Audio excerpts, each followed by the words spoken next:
안녕하세요. 지역사회복지론 제11주차 학습 목표입니다. 첫째, 사회복지협의회에 대해 이해한다. 둘째, 지역사회보장협의체에 대해 이해한다. 셋째, 지역사회보장계획에 대해 이해한다. 입니다.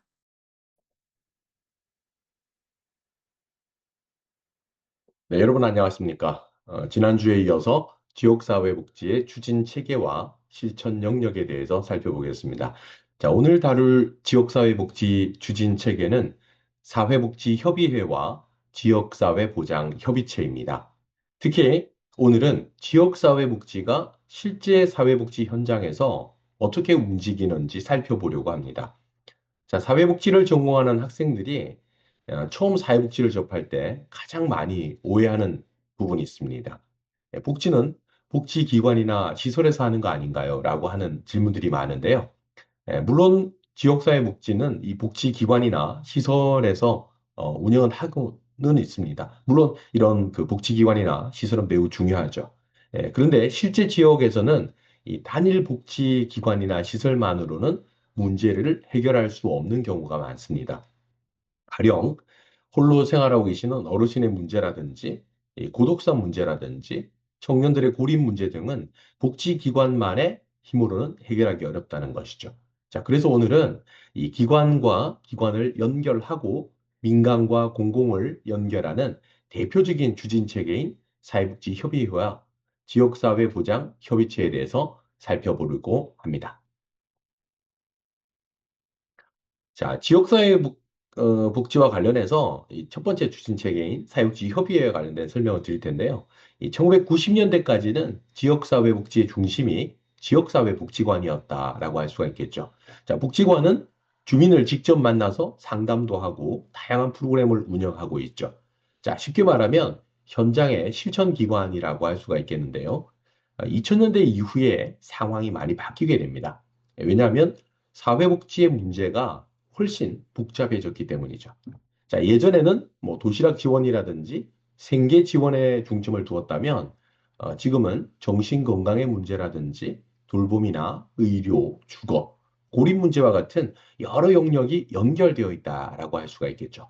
예를 들어서 치매를 가진 어르신이 한 분 계시고 이분을 지원한다고 생각을 해본다면 자, 노인복지관은 돌봄 서비스를 제공할 수가 있겠죠.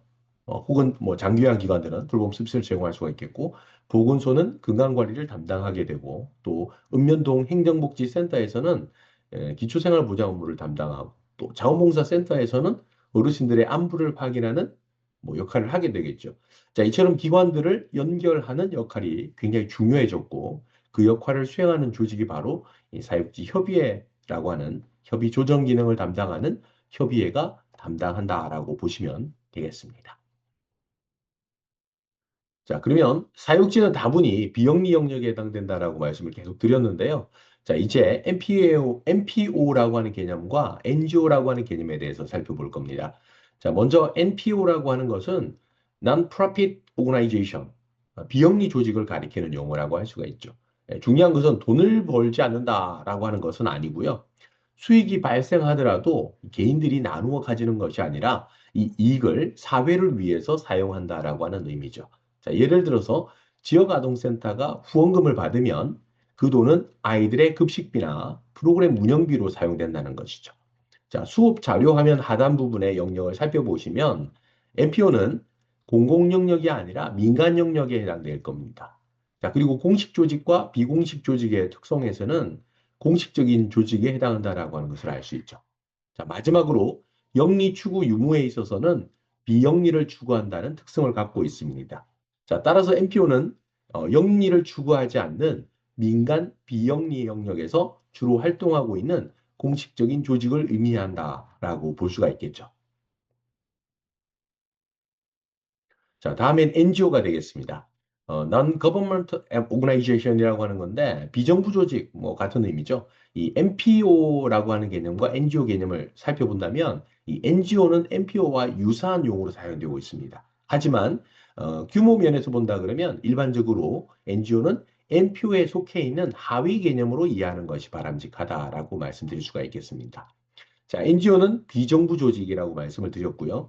이 사회 문제를 해결하기 위해서 시민들이 자발적으로 만든 조직이라고 할 수가 있겠습니다.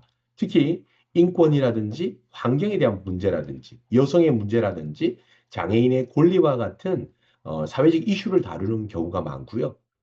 가령 뭐 장애인 이동권 캠페인이라든지 환경보호 활동에 참여하는 이 시민사회단체들이 보통 이런 NPO나 NGO 단체들이 많습니다.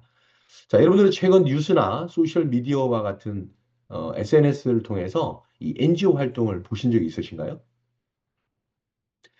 네, 결국 NGO나 NPO는 시민사회가 사회 문제 해결에 참여하는 구조라고 이해하시면 되겠습니다.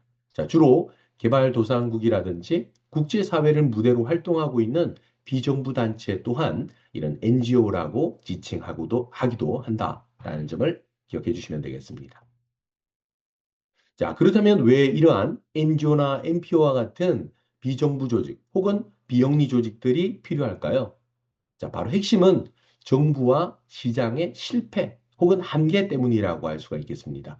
자, 예를 들어서 농촌 지역에 거주하고 있는 독거노인 지원 사업은 수익이 거의 나지 않다 보니까 시장이 적극적으로 개입하기 어려운 부분이 있습니다. 자, 정부도 모든 주민 상황을 즉각적으로 파악하기 어려운 부분이 물론 있겠죠. 자, 그래서 민간복지 조직들이 이러한 공백을 메우고 있다라고 하는 것이죠. 자, 사회복지 1차적인 책임은 국가가 진다라고 말씀을 여러 번 드렸을 텐데요. 자, 국가가 해야 될 역할임에도 불구하고 촘촘한 구석구석에 있는 국민들의 어려운 부분들을 다 알 수 없기 때문에 이런 부분들을 보완하기 위해서 민간 영역들이 보완적인 역할을 수행하고 있다라고 이해를 하시면 되겠죠. 자, 또 하나 중요한 이유는 바로 이런 민간 영역들이 바로 사회적인 어떤 감시 기능을 수행하고 있다라고 하는 것이죠. 예를 들어서 복지 사각지대 문제가 생기면 시민단체라든지 복지단체가 문제를 제기하고 제도 개선을 요구하기도 한다는 거죠. 자, 수업 자료에 제시되어 있는 것처럼 정부와 시장의 실패로 인한 공백을 메우기 위해서 NGO나 NPO 단체들이 나타났다라고 할 수가 있겠고요. 또 성장하고 있다는 이런 단체가 나타나고 또 성장하고 있다라고 하는 경제적인 관점에 입각해서 NGO나 NPO 단체가 성장하는 이유를 설명하는 측면도 있고 또 다른 측면에서는 국가 권력이라든지 경제 권력이 확대되거나 강화되는 것을 좀 더 견제하기 위해서 이러한 민간 조직들이 등장했다라고 보는 사회학적 관점도 있다라는 점을 참고하시면 되겠습니다.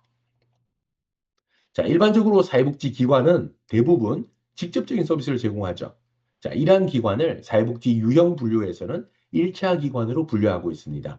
자, 가령 뭐 지역사회복지관이라든지 노인복지관이나 장애인복지관, 지역아동센터, 장애인복지시설 등과 같은 곳은 지역 주민들을 직접 만나는 기관이죠. 아무래도 이러한 기관들을 1차 기관이라고 합니다. 자, 그리고 이러한 1차 기관들의 협회라든지 연합회, 다시 말씀드리면 뭐 지역아동센터 연합회, 사회복지, 장애인복지시설협회 이런 기관들이 있을 텐데요. 이들 기관들은 1차 기관들의 운영을 돕거나 기관 간의 연계 등과 같은 간접적인 지원 기관에 해당합니다. 자, 마지막으로 3차 기관이 있는데요. 이런 1, 2차 기관 전체를 연결하고 조정하는 기관이죠. 자, 바로 사회복지협의회가 3차 기관으로서의 역할을 수행하고 있다라고 보시면 되겠습니다. 자, 여기서 중요한 포인트는 협의회라고 하는 이름을 사용한다고 해서 모두가 다 3차 기관은 아니라는 점이죠. 자, 여기서 중요한 것은 협의 조정 기능을 담당하고 있느냐라고 하는 것이 굉장히 중요하다라고 보시면 되겠습니다. 자, 이제 본격적으로 사회복지 협의회에 대해서 살펴보겠는데요. 사회복지 협의회는 지역의 복지기관들이 함께 모여서 서로 협의하고 조정하는 대표적인 민간 조직 가운데 하나입니다. 자, 중요한 특징은 방금 말씀드린 바와 같이 민간 조직이라고 하는 것이 가장 큰 특징이고요. 행정기관이 아니라는 거죠. 자, 그렇기 때문에 공공 영역에 비해서는 비교적 유연하게 움직일 수 있다라고 하는 강점도 있습니다. 자, 예를 들어서 겨울철에 난방이 취약한 가구를 지원하는 사업을 운영한다라고 가정한다면 사회복지협의회는 지역 내에 기업체의 난방비 지원과 관련된 후원을 연결한다든지 자원봉사단을 모집해서 혹은 지역사회복지기관과 협력과 서비스 수혜 대상자 연계 등을 조정하는 역할을 수행한다는 거죠.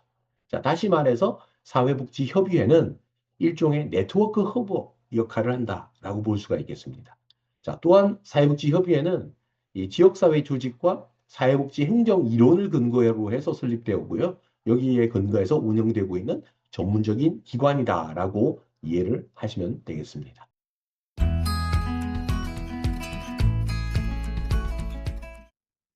네, 다음으로 사회복지협의회의 성격에 대해서 살펴보도록 하겠습니다. 자, 사회복지협의회는 단순히 기관 간의 협의 조정 업무만을 담당하는 곳은 아니죠. 주민들의 욕구를 바탕으로 지역사회복지 활동을 추진해야 하고, 주민들의 자주적인 활동을 기반으로 협의회가 운영되고 조직되어야 한다는 것이죠. 자, 또한 민간 조직의 특성을 가지고 있기 때문에 운영에 있어서의 유연성을 확보하고 있다라고 할 수가 있겠습니다. 자, 민간 조직의 특성을 가지고 있기 때문에 3차 기관으로서의 역할을 수행하다 보니까 공공기관과 협력적인 관계를 필요로 하는 경우도 많이 있겠죠.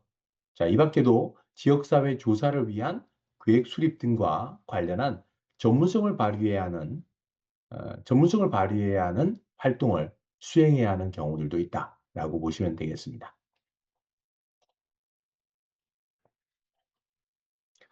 자, 또한 사육지협의회는 단순히 회의만 운영되는 곳이 아니죠.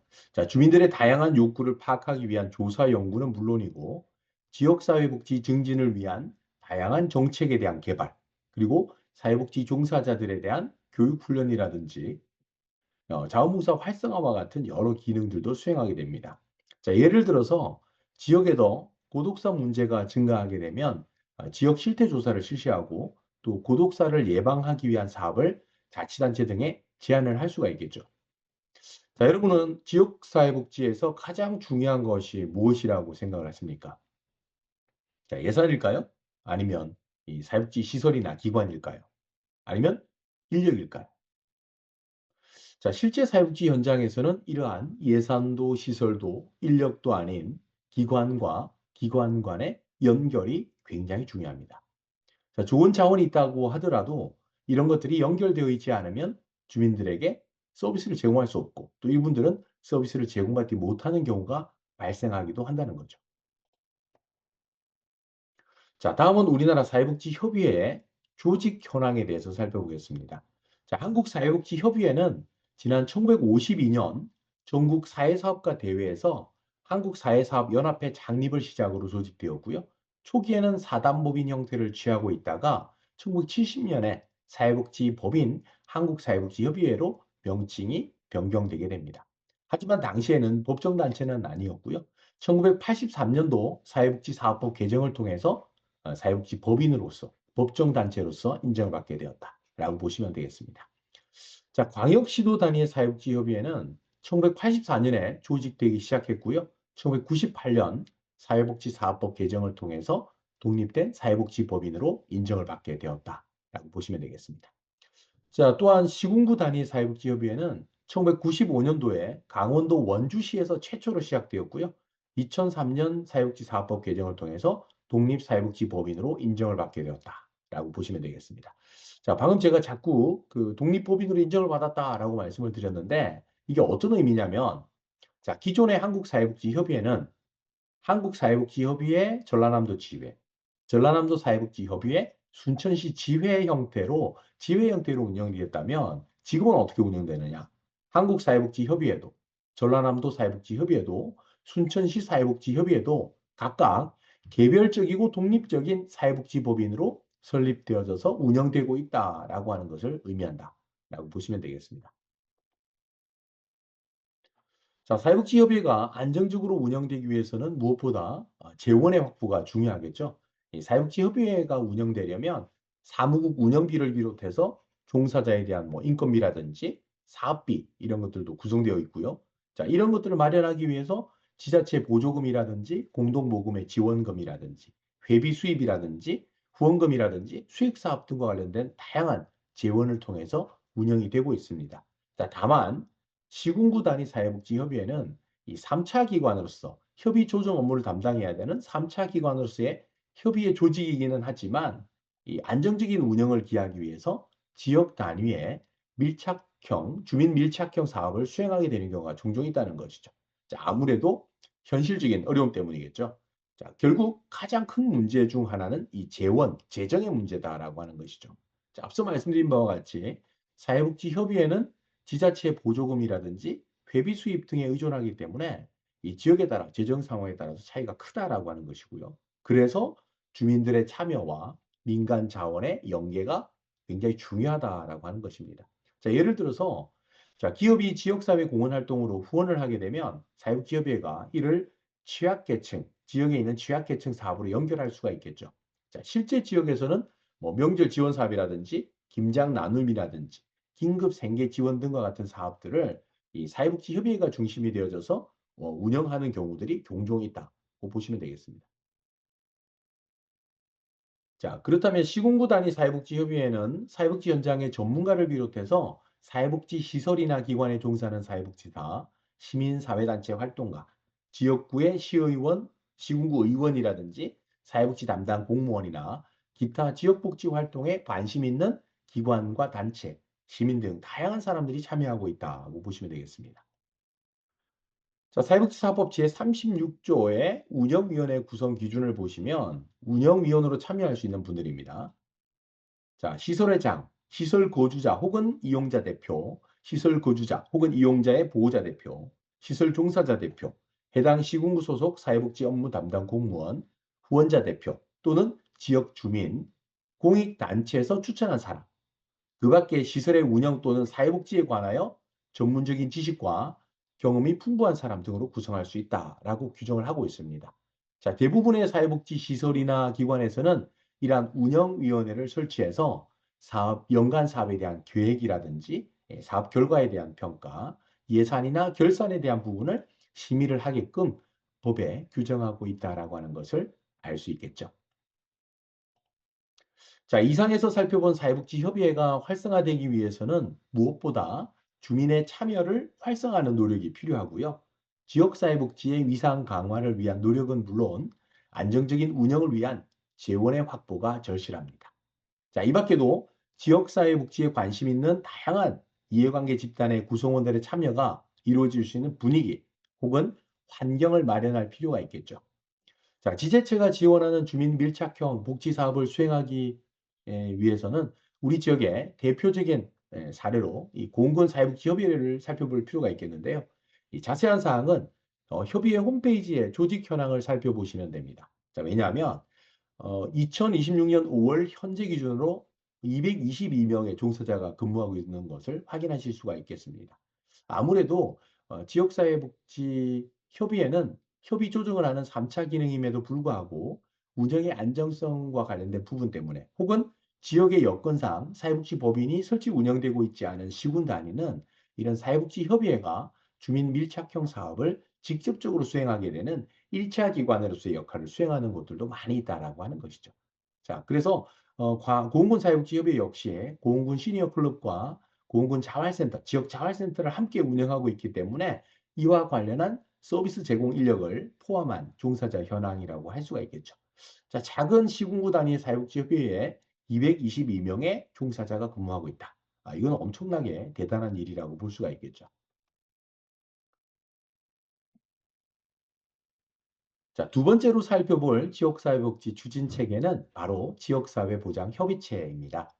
자, 사회복지협의회와 이 지역사회보장협의체를 잘 구분하지 못하시는 분들이 계실 텐데요. 이 차이를 좀 더 쉽게 설명을 하자면 사회복지협의회는 민간 중심의 네트워크다라고 보시면 되고 지역사회복지협의체는 민과 민관의 협력을 위한 공식 기구라고 이해하시면 되겠습니다.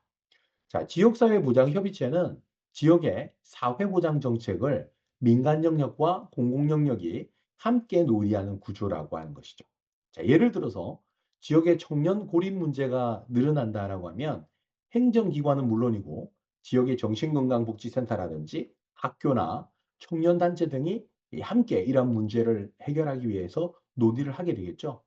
자, 이러한 협의체가 중요한 이유는 복지 문제는 하나의 독립적인 기관만이 해결할 수는 없기 때문이다라고 하는 것이죠. 자, 지역사회보장협의체는 지난 2003년 사회복지 사업도 개정을 통해서 설치 근거가 마련되었고요. 본격적으로는 2005년 7월부터 시작되었습니다. 자, 초기에는 이 지역사회복지협의체라고 명칭이 불려졌지만 2015년 7월에 사회보장급여법이 시행되면서 명칭이 지역사회보장협의체로 변경되었다라고 보시면 되겠고요. 자, 이러한 지역사회보장협의체는 대표협의체와 실무협의체, 실무분과 등으로 구성되어 있고요. 이 지역사회보장협의체는 민관 협력을 기반으로 해서 광범위한 참여, 다층적 구조를 가지고 있다라고 하는 특징이 있습니다.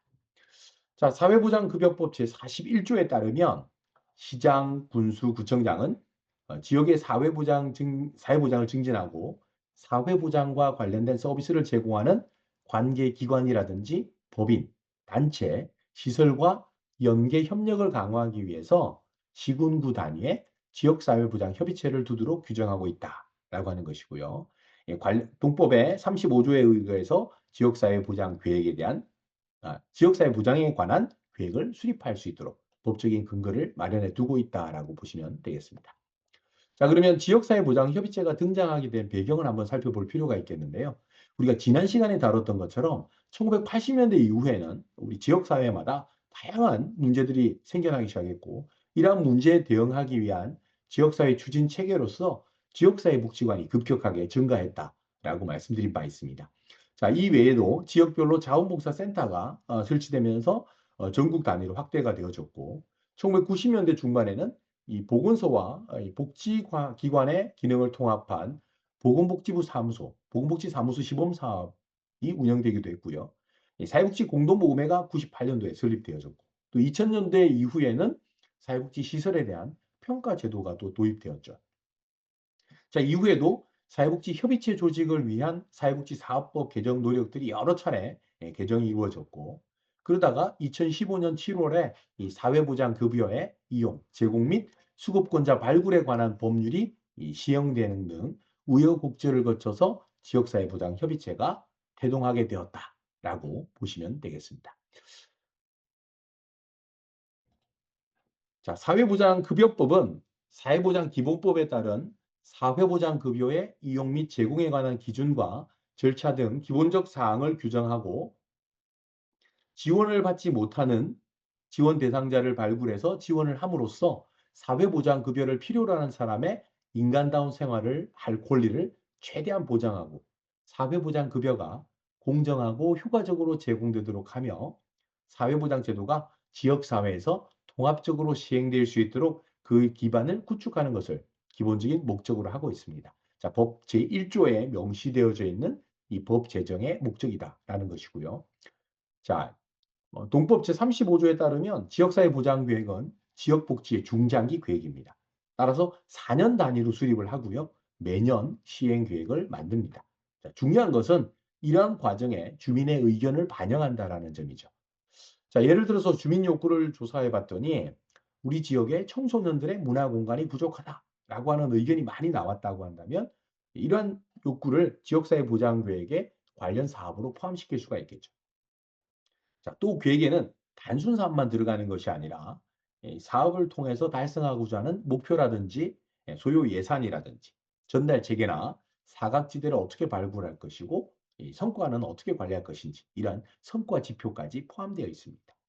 자, 최근에는 이 AI를 통해서 안부를 확인하는 서비스라든지 고독사를 예방하기 위한 체계를 구축하는 것과 관련된 내용들도 지역사회 보장계획에 포함되고 있다라고 보시면 되겠습니다.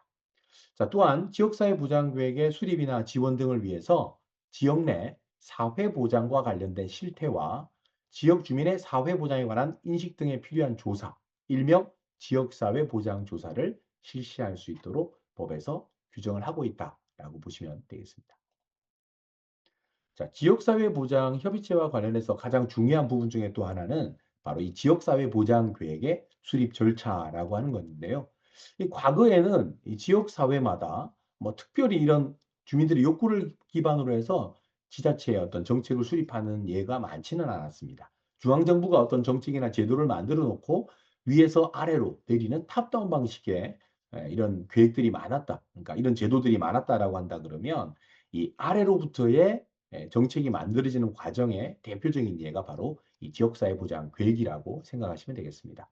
자, 우선 이 지역사회보장계획을 수립하기 위해서는 계획 수립을 위한 준비를 하는 기획 단계가 필요하겠고요. 지역 주민의 복지 욕구와 활용 가능한, 우리 지역에서 활용 가능한 복지 자원을 파악하는 등 지역사회보장 조사를 실시하는 지역 분석 단계를 거치게 됩니다. 자, 이러한 조사 결과를 토대로 지역사회보장 계획안을 마련하기 위해서 이 TF팀을 구성하게 되고 이 TF팀을 중심으로 해서 지역사회보장 계획안이 작성이 되죠.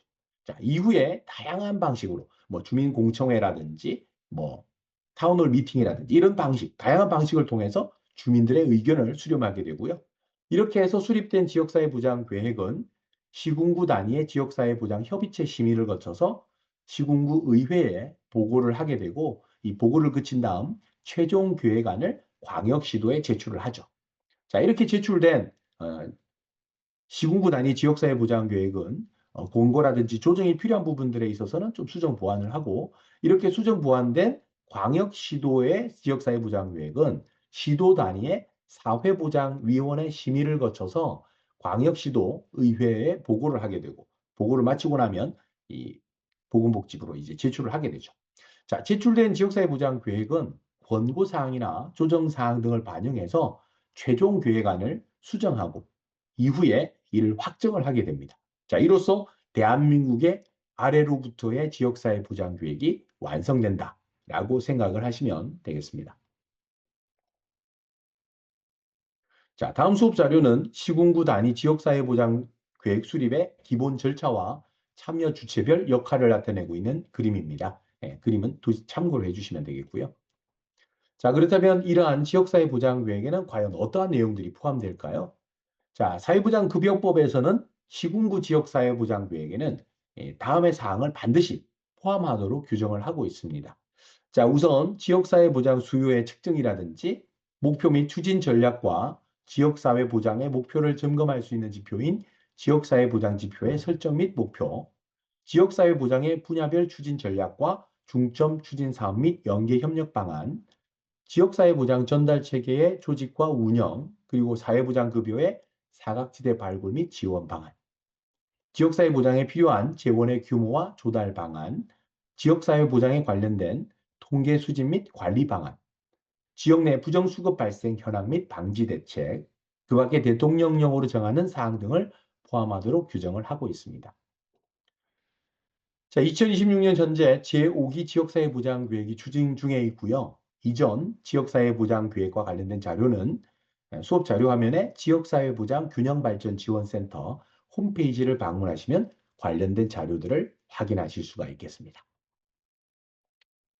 자, 첨부된 수업 자료는 지역사회보장 균형발전지원센터 홈페이지 상에서 확인 가능한 제5기 순천시 지역사회보장계획의 현황 자료인데요. 자, 오늘 수업의 내용을 한번 정리를 해보겠습니다.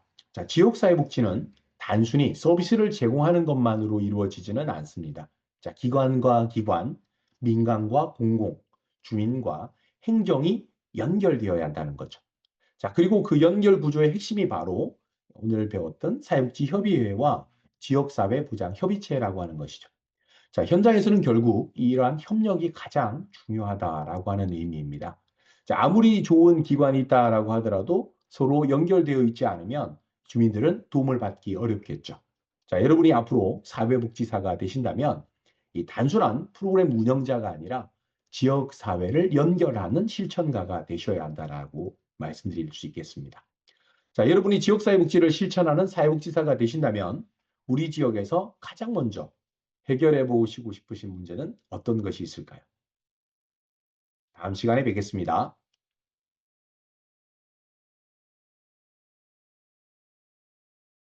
지역사회복지론 제11주차 수업 내용 요약 정리합니다. 오늘 수업에서는 사회복지협의회와 관련하여 기관 유형과 협의회의 정의, 성격, 기능, 조직 현황과 재정 및 구성원 등에 대해 살펴보았습니다. 지역사회보장협의체와 관련하여 협의체의 개요, 기능, 등장 배경에 대해 살펴보았고 지역사회보장계획과 관련하여 개요, 목적, 수립 절차 및 주요 내용 등에 대해 알아보았습니다.